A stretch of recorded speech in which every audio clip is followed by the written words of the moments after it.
many of you out there often will find yourself going shopping by yourself, to the grocery store by yourself, shopping for bras and jeans by yourself, or going to run errands by yourself, or walking in your neighborhood by yourself? Well, believe it or not, if you look at all these activities that you do alone, they would constitute doing something solo, right? But what is the definition of being a true solo traveler? Well, we're going to get into that in today's episode, defining that and talking about maybe the perception that is often misunderstood when it comes to the term solo traveler.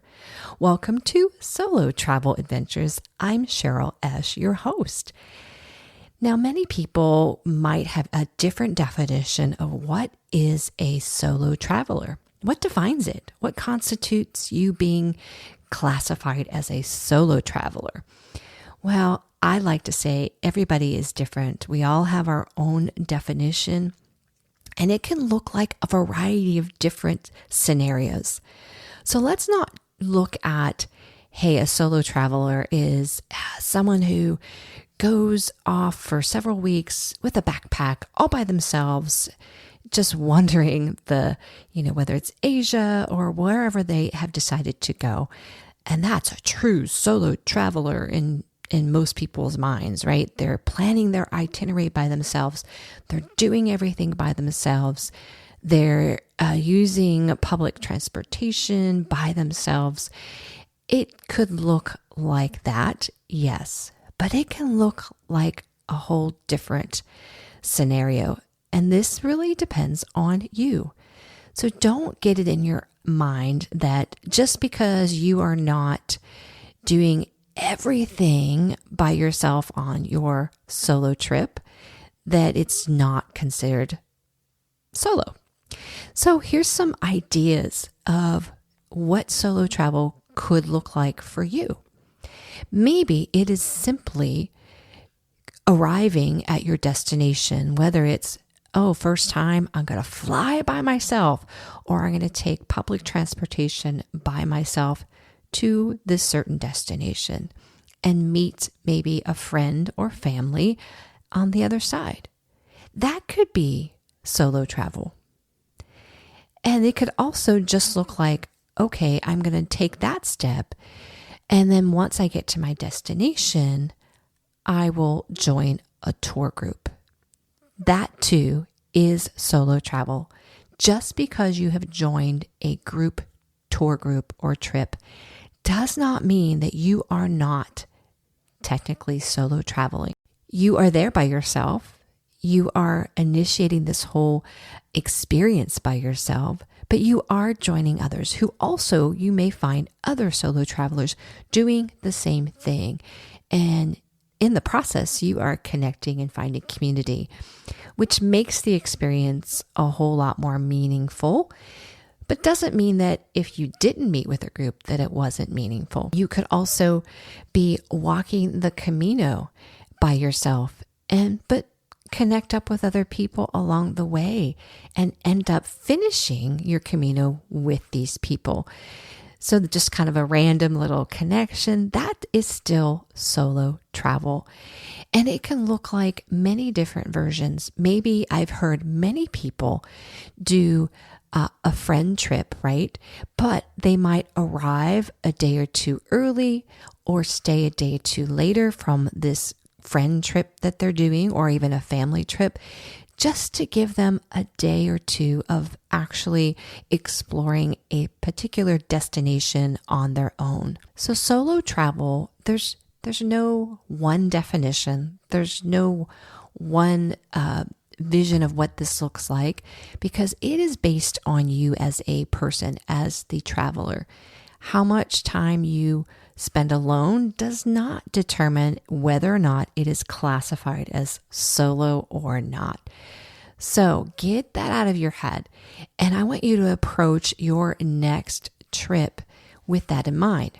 That although maybe you have other scenarios that are in place for your next trip, Is there some moments where you are maybe alone and in this travel experience? Those would constitute also experience a solo travel moment.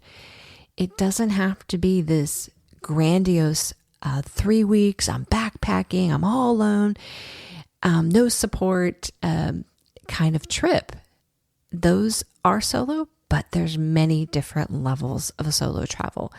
And my point of having this conversation, also having this podcast geared towards solo travel for women, is just to encourage you, whether it's to take that first little step, going on that mini trip. Taking a road trip would be, staying within your country. Maybe it's just a day or two, starting small, and then maybe trying a group tour, right? Where you do go for an extended period of time, but you are surrounded by other people, or going on a cruise by yourself. That is still solo travel, by the way, even though you are surrounded by lots of people in the process, and you never know who you might meet. So I encourage you to kind of stretch your mindset on what solo travel looks like to you personally. What would that mean to you? Define it for yourself. And then take that leap to go ahead and plan that trip based on, hey, this is mentally, physically, emotionally what I can handle as what I classify as solo.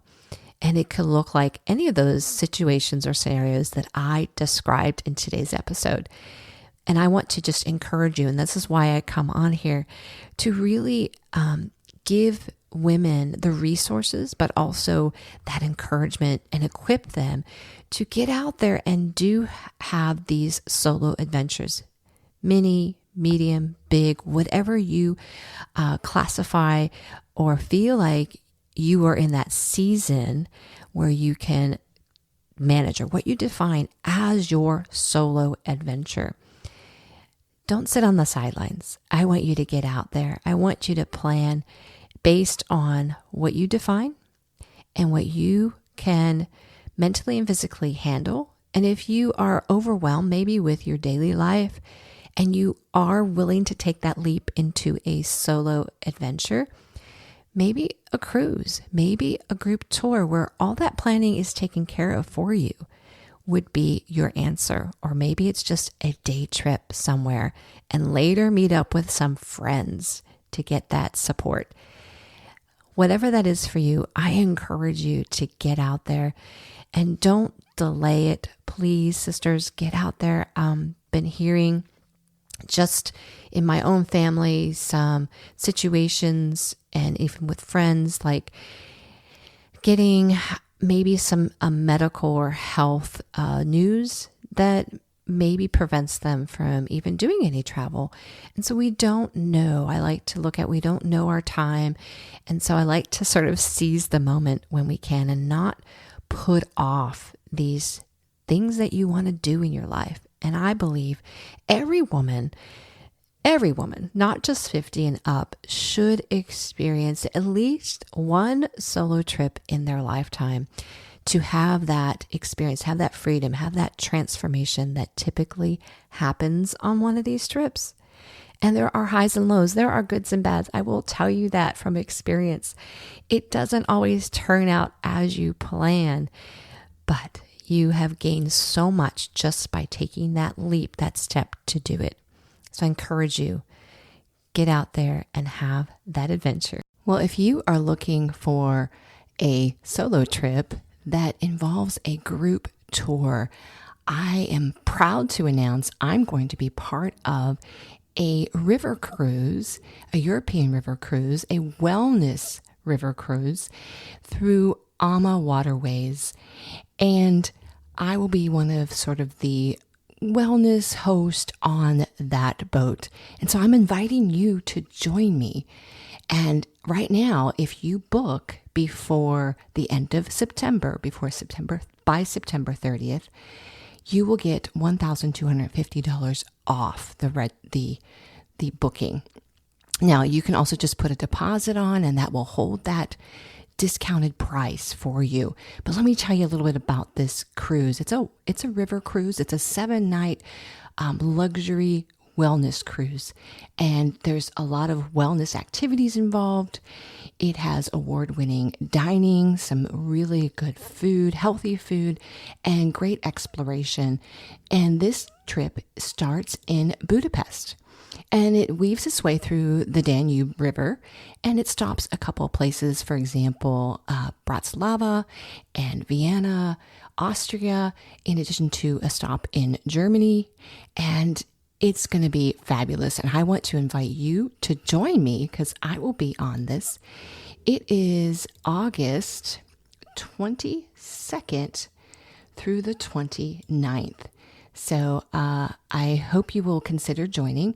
What I will do is if you are interested, please email me and I will get you in touch with my travel agent that I'm working with to get these booked for you. And on my Instagram, I will try to post some sort of information as well. So that's Solo Travel 50.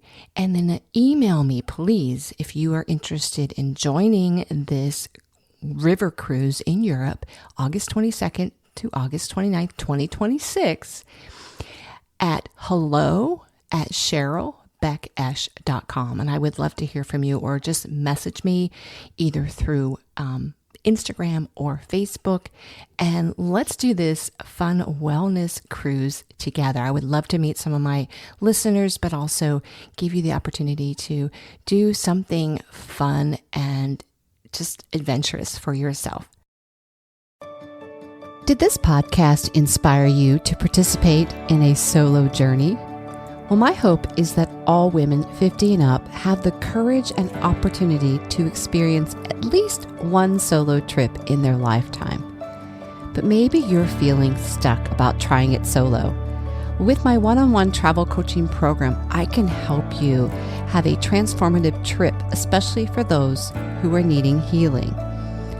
Go to my website, CherylBeckEsch.com, and check out the program. Travel is a wonderful vehicle to heal.